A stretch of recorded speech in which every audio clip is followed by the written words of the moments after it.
la parole de Dieu vienne jusqu'à vous, qu'elle vous visite au plus profond de vos cœurs, qu'elle vous surprenne encore et encore, vous relève et vous guérisse.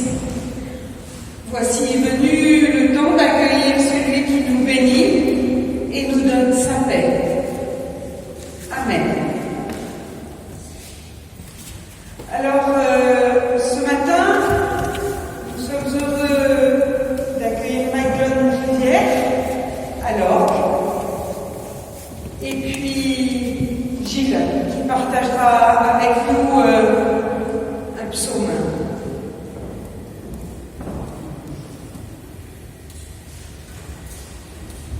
Tant de femmes peuplent le paysage biblique.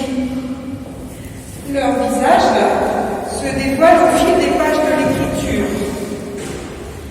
Elles sont une et multiples. Elles inspirent notre foi, questionnent nos choix, nous révèlent à nous-mêmes.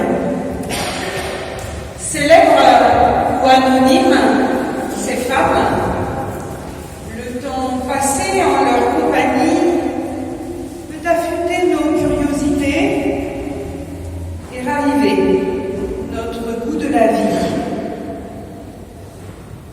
Hier, nos amis catholiques célébraient Marie.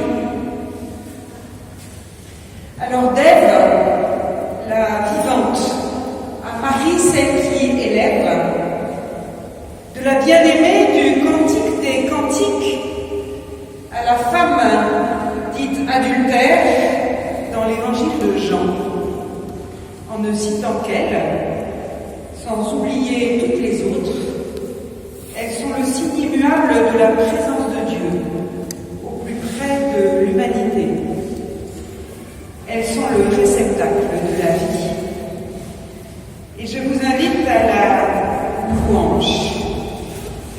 Ô Dieu, tu aimes les femmes. Dès les origines, tu les as engendrées depuis la nuit des temps. Tu les portes dans ton sein. Dans les Écritures, tu fais leur éloge. Belles et rebelles, fortes et fragiles, dures et douces, tu les aimes, ces femmes, comme tu aimes toute l'humanité. Malgré les imperfections de la création et la dureté de la condition humaine, elles te louent et te servent, te chantent leur joie et te sont fidèles. Que monte vers toi leur prière de reconnaissance, que s'élève vers toi le cri de leur souffrance. Oui, Dieu, tu aimes les femmes, et je t'en rends grâce. Amen. Et je vous invite maintenant à écouter avec Gilles le chant du psaume 24. Je lui laisse maintenant la parole.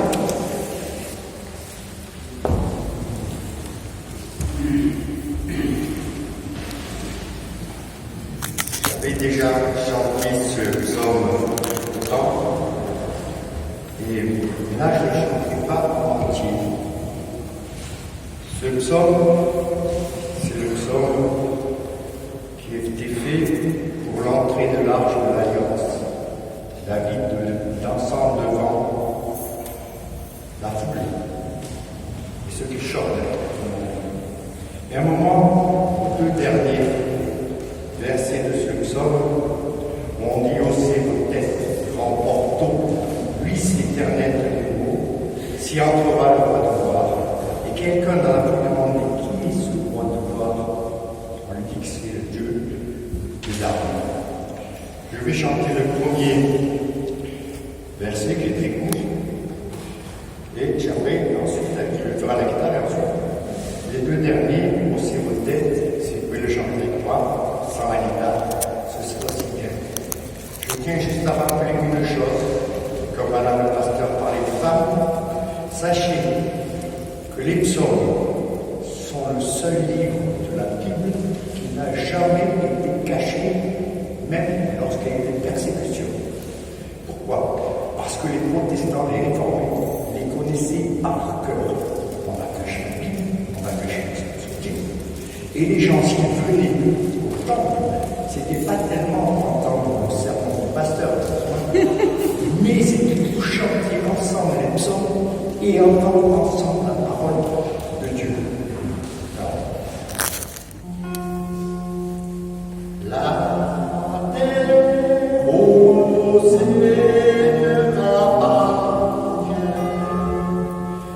tout ce qu'en sa fondeur contient, et ceux qui habitent dans elle, submergent de rideaux, enrichis et envieux, de maintes rivières révèlent. Les deux derniers, si vous avez des paroles, soit vous avez le facsimilé, vous pouvez le lire, si vous lisez le vieux François, vous avez de l'autre côté les paroles. Oh, c'est beau d'être en porto, puis éternel les mots, si entrera le roi de gloire, qui est ce roi glorieux, c'est le roi victorieux, le plus fort et on peut croire. Oh, c'est beau d'être grand porto, puis éternel tenez-vous, si on fera le roi de gloire, qui est ce roi glorieux, le Dieu d'âme victorieux, c'est lui qui est le roi de gloire.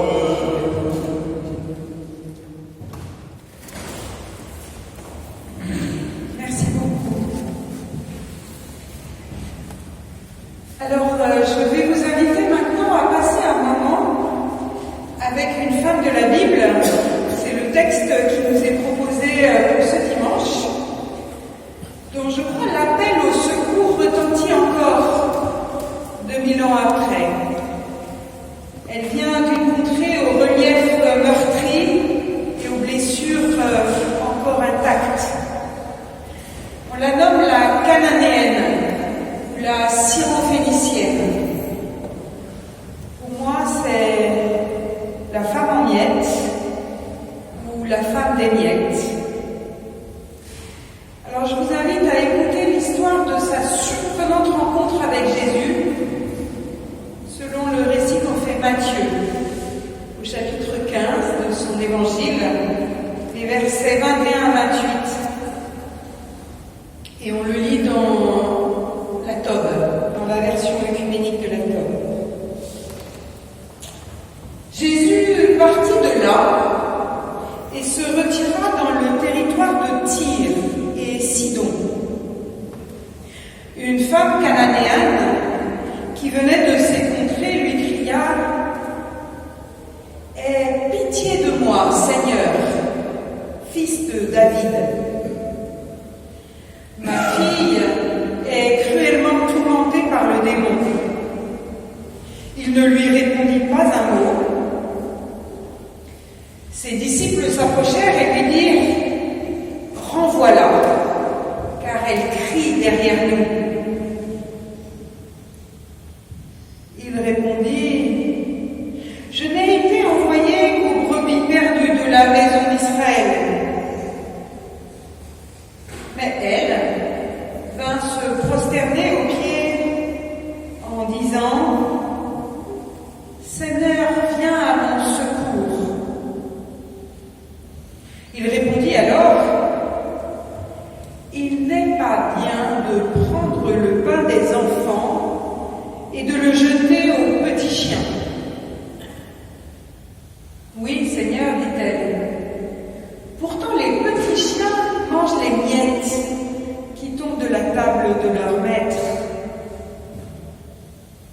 Alors Jésus lui dit, « Ô femme, ta foi est grande, qu'il te soit fait comme tu le veux. » Et alors même, sa fille fut guérie. Seigneur, ta parole est une lampe sur nos routes. Guide-nous de ta lumière. Amen. Et je vous invite à vous lever pour chanter au cantique 153. Tournez les yeux vers le Seigneur.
Avec cette femme cananéenne.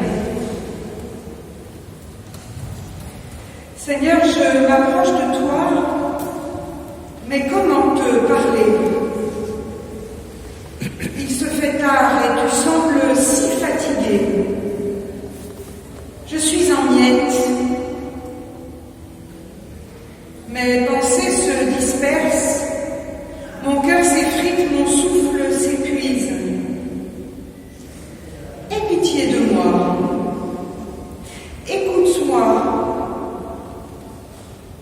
Mon proche est malade. Ma fille est malade. Et ils pensent tous que c'est de ma faute. Seigneur, pourquoi ne dis-tu rien? Tu es tellement silencieux.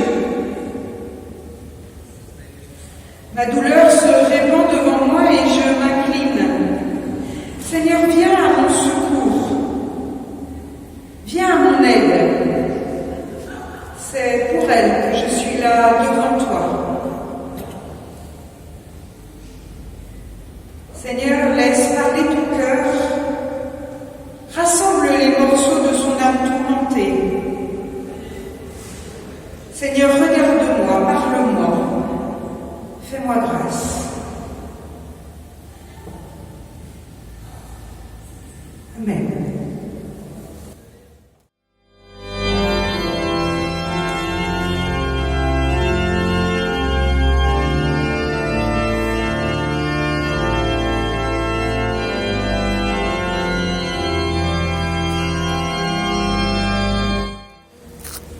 Face à l'insistance, à la prière presque démesurée de cette femme, surgit cette parole de la bouche même de Jésus, la seule qui semble lui ressembler et lui être fidèle. Oui, toi, qui que tu sois, toi qui viens à ma rencontre et me dérange, toi qui te prosternes et implores justice, je t'ai entendu. Relève-toi et reprends vie. Car je te le dis, ta foi est grande. Qu'il te soit fait comme tu veux.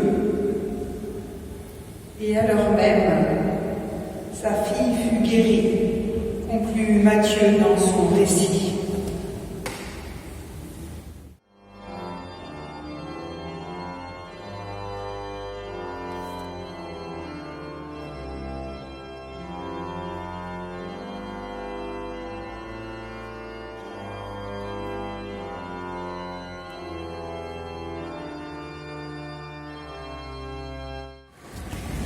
Alors nous avons tout au long des évangiles des épisodes qui affirment la solidarité de Jésus avec les exclus sont importants. Dans l'évangile de Matthieu, Jésus marche et enseigne et il est souvent accompagné par les grandes foules. Nous en avons dans les dimanches qui précèdent celui-ci, l'un ou l'autre exemple, entre autres avec l'épisode de ce que l'on appelle la multiplication des pains. Et souvent, ce parcours il est ponctué par des rencontres avec ceux qui ne sont plus en état de le rejoindre par leurs propres moyens.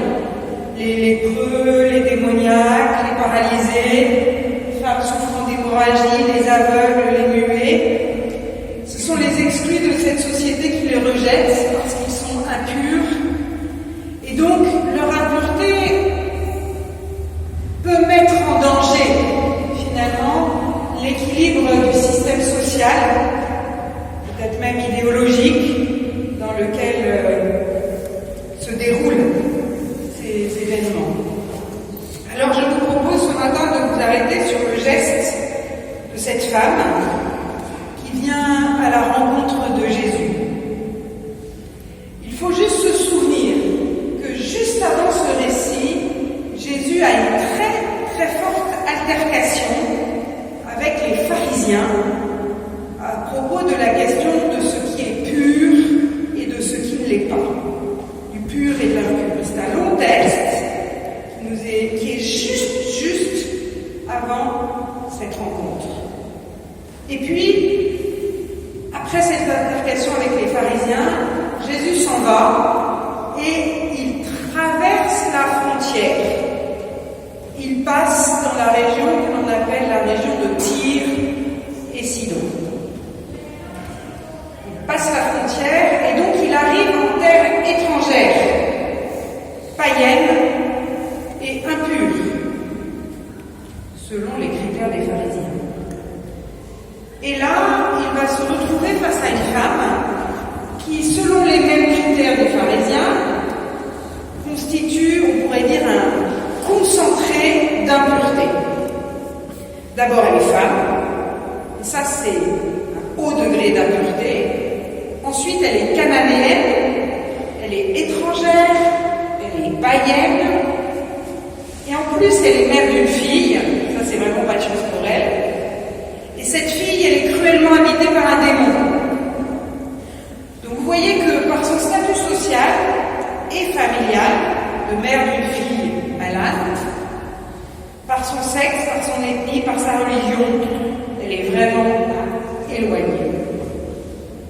On ne peut pas trouver quelqu'un qui répond moins aux critères d'appartenance de ce qui est appelé dans ce texte le troupeau des brebis du peuple d'Israël. Et pourtant,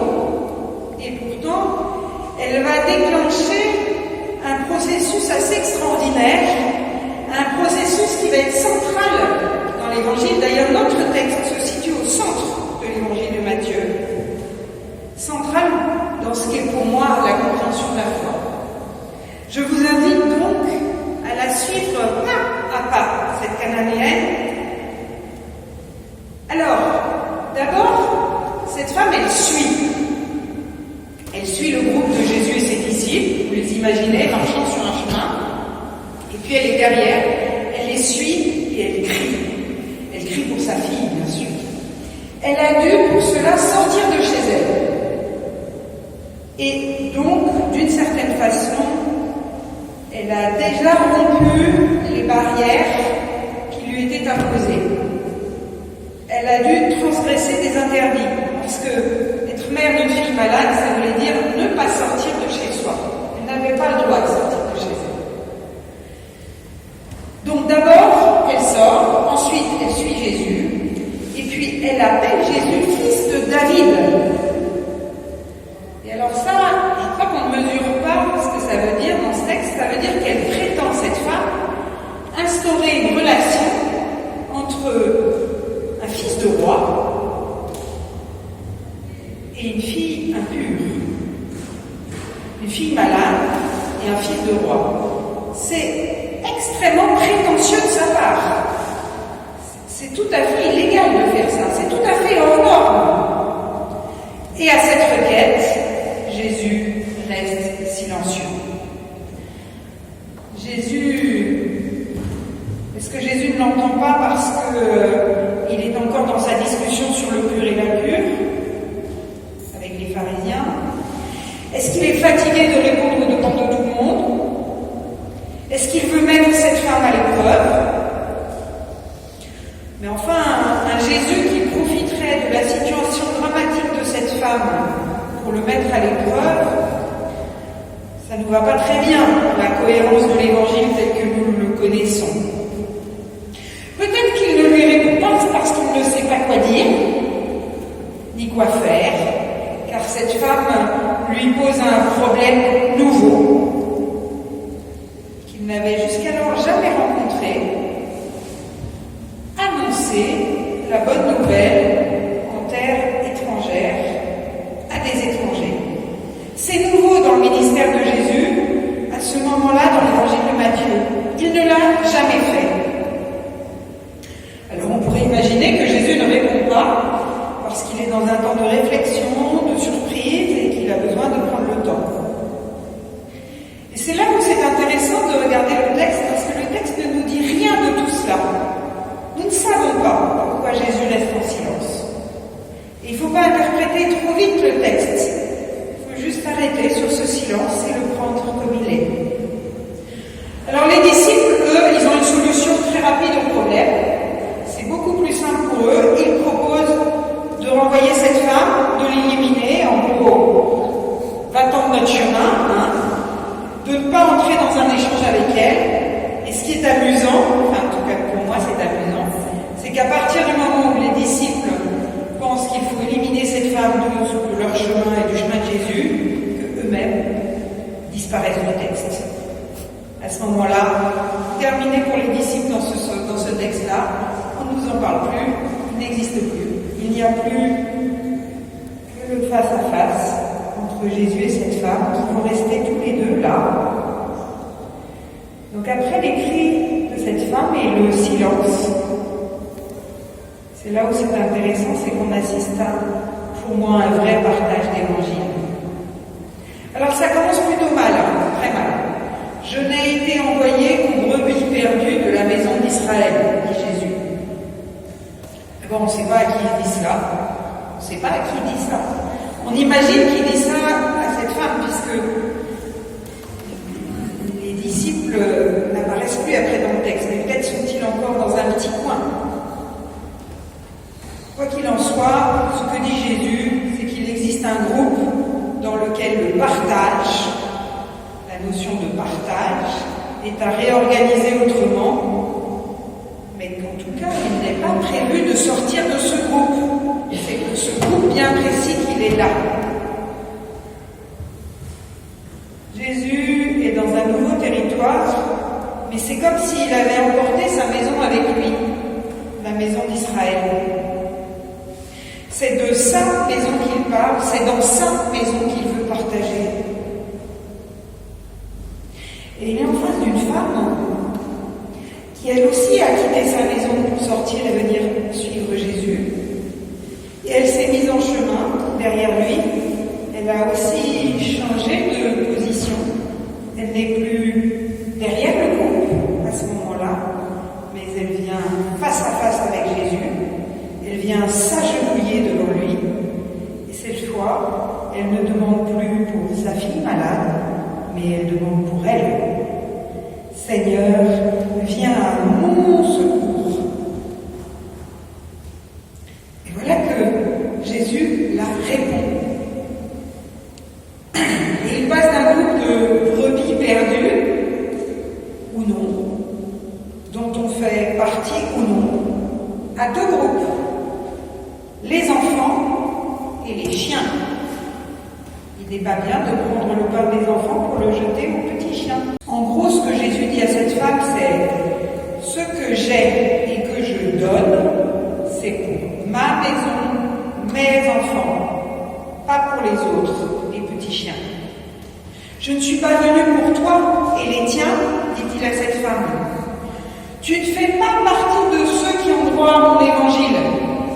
Tu ne peux pas habiter dans ma maison comme un de mes enfants. Tu n'as pas droit à ma nourriture. Quelle violence de la part de Jésus. Fin de non-recevoir à la demande de cette femme. C'est dur. Le partage n'est pas possible, soit parce que les différents groupes n'ont pas les mêmes droits, soit parce qu'il n'y a pas le pain en quantité pour tout le monde, ça on ne le sait pas.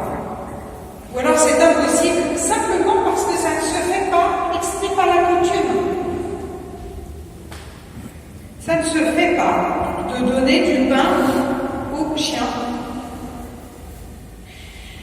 Mais loin d'être convaincue parce que lui répond Jésus, la femme va proposer une autre logique, une autre vision, un autre possible. Elle accepte le fait qu'il y a différents groupes. Ceux qui font partie de la maison d'Israël et les étrangers, les petits chiens. Mais, alors que pour Jésus, il y a une frontière entre ces groupes et que le partage n'est pas possible, elle va, proposer de les faire cohabiter et de partager. Même maison, même table, même pain. D'une certaine façon, cette femme, elle propose de mettre la table entre les différents groupes. Elle prétend que cela peut marcher, qu'il y a assez de pain pour tout le monde, qu'il est même possible que tout le monde mange en même temps, sous des formes différentes, miettes ou morceaux, parce que tout le monde vit sous le même toit, dans la même maison. Et là, il y a quelque chose de tout à fait étonnant dans ce texte. Elle fait ce qu'elle dit. Elle avait d'abord appelé Jésus fils de David, souvenez-vous, fils de roi. Là, elle l'appelle Seigneur. Elle le reconnaît comme le maître de la maison. Et qu'est-ce qu'elle fait? Elle vient se mettre à genoux devant lui. Elle se met dans la position des petits chiens sous la table, au pied des maîtres. Elle se met à genoux. Cette femme, elle prend une parole de Jésus qu'il a destinée peut-être à ses disciples et qui n'était même pas adressée peut-être à cette femme, nous ne le savons pas. Elle s'en empare pour manger les miettes de ce pain-là et s'en nourrir. Elle y il lit un message d'évangile pour elle, il propose à Jésus quelque chose que je lis moi comme une nouvelle interprétation de sa mission, ou en tout cas un revirement dans sa mission, un changement dans la mission de Jésus. Et voilà que, comme Jésus voit la foi de cette femme, il accepte cela. Cette femme anonyme qui demandait la guérison de sa fille, elle a changé. Elle a fait une expérience qui va modifier sa façon d'être et de se situer par rapport à Jésus. Il était un étranger inaccessible, fils de roi. Elle en fait un interlocuteur présent face à qui elle se situe avec tout son corps et son intelligence. Dans les commentaires bibliques, on a souvent souligné l'humilité de cette femme. Moi, je trouve que c'est son intelligence qu'il faut souligner. Elle est intelligente, cette femme. Et elle convertit Jésus. Elle ne le convertit pas parce que c'est une femme, une étrangère ou une exclue. Elle le convertit parce qu'elle a une volonté, un désir. C'est sa situation et ce qu'elle en fait qui la rend prophétique.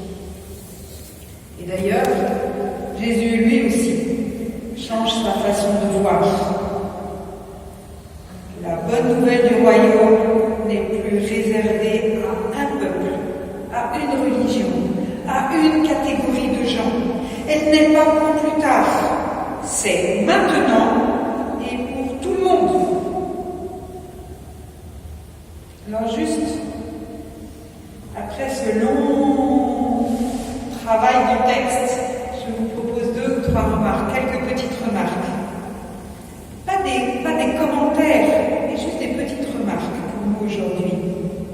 D'abord, cette femme qui a osé transgresser les lois de sa société, elle a bravé des interdits, elle a tenu tête parce qu'elle savait cela nécessaire pour faire naître et pour guérir.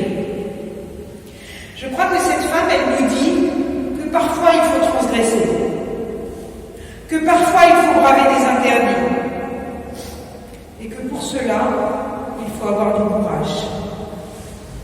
Et ce n'est ni facile, ni évident. La deuxième chose que je voudrais vous dire, c'est que ce partage, il se fait sur un chemin. Il ne se fait pas dans la maison de Jésus, dans la maison de cette femme. Il se fait sur la route. Personne ne peut revendiquer ce lieu du partage. Troisième chose, partager le pain implique aussi de partager la parole. La situation de cette mère et de cette fille, elle s'améliore quand elle se risque à être une femme qui parle, qui fait de la théologie avec celui qu'elle appelle le maître. Partager le pain, c'est indispensable. Mais il faut aussi accepter de partager la parole. Sinon, beaucoup vont rester avec la faim au ventre. Quatrième chose, l'initiative du partage, il ne vient pas de celui qui a, mais il revient à celle qui a priori n'a rien à partager et ne sait même pas comment elle s'appelle. C'est elle qui vient chercher Jésus. Ça, c'est important. L'initiative du partage vient de celui qui n'a rien. Souvenez-vous de la multiplication des pains. Les disciples n'avaient pas de pain et pourtant c'est eux qui vont partager. Et puis la dernière chose, c'est que cette femme, elle fait ce qu'elle dit. Elle commence à partager. Et si on attend que ce soit toujours les autres qui commencent, ça ne commencera peut-être jamais. Et je crois que cette femme, elle nous dit juste, elle nous donne une énorme leçon que je partage avec vous. C'est que cette femme, elle commence par les miettes. Elle propose une vision du partage en disant, je peux partager les miettes. la position de petite chienne qui propose une nouvelle théologie acceptée par le Maître. Elle reconnaît en Jésus celui qui donne la force de vie, et Jésus reconnaît en elle qu'il t'arrive comme tu veux. Cette foi énorme, qu'est-ce qui se joue là? Elle propose de commencer par les miettes. Alors, je vous propose, moi à mon tour, peut-être à la suite de la cananéenne, pour nous, petite communauté de l'ensemble du Viganais, de commencer peut-être à faire une théologie des miettes, une petite théologie de ce que des petites miettes que nous avons, peut-être cela qui nous permettra au fil du temps d'arriver des miettes aux morceaux, et puis peut-être à plus encore. Miettes de pain, miettes de temps, miettes de présence, miettes de paroles à partager. Amen.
Notre Dieu, nous te présentons nos vies telles qu'elles sont, afin que tu les guérisses, les pacifies et leur donnes sens.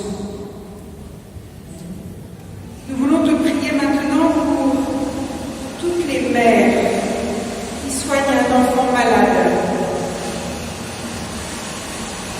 qui aident à faire grandir un enfant différent, qui pleure, un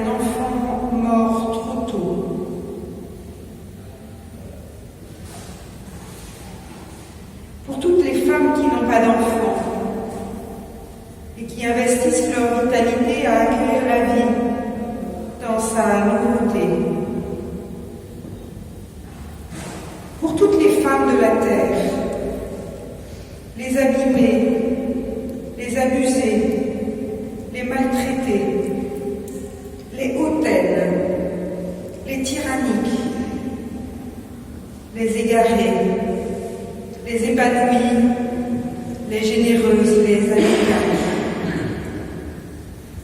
Pour tous les couples, les parents, les familles, les personnes de toutes conditions qui subissent xénophobie, domination, rejet, exil ou mur de séparation. Nous voulons te prier pour ceux qui vivent en ce moment avec la maladie et le deuil, et pour tous ceux qui les accompagnent. Donne maintenant à notre méditation et à notre prière la profondeur que Jésus lui-même nous a laissée. Notre Père qui es aux cieux, que ton nom soit sanctifié, que ton règne vienne, que ta volonté soit faite sur la terre comme au ciel. Donne-nous aujourd'hui notre pain de ce jour.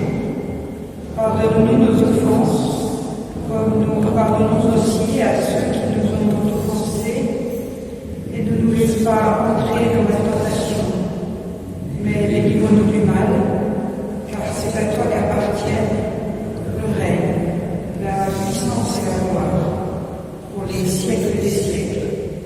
Amen.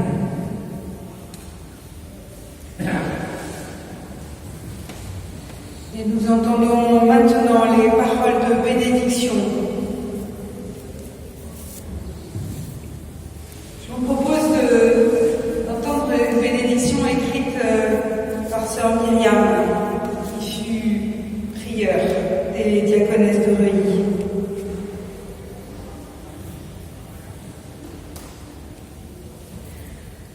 Que ton cœur se repose en l'immense amour du Père,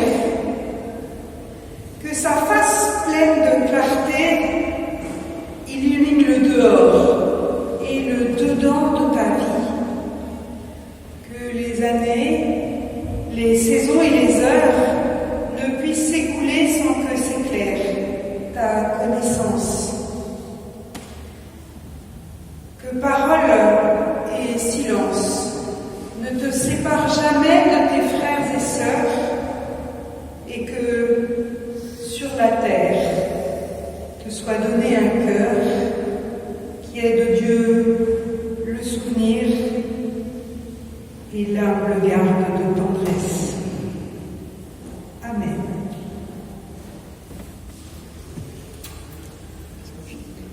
Je vous souhaite un excellent dimanche, peut-être à ce soir pour notre conférence, sinon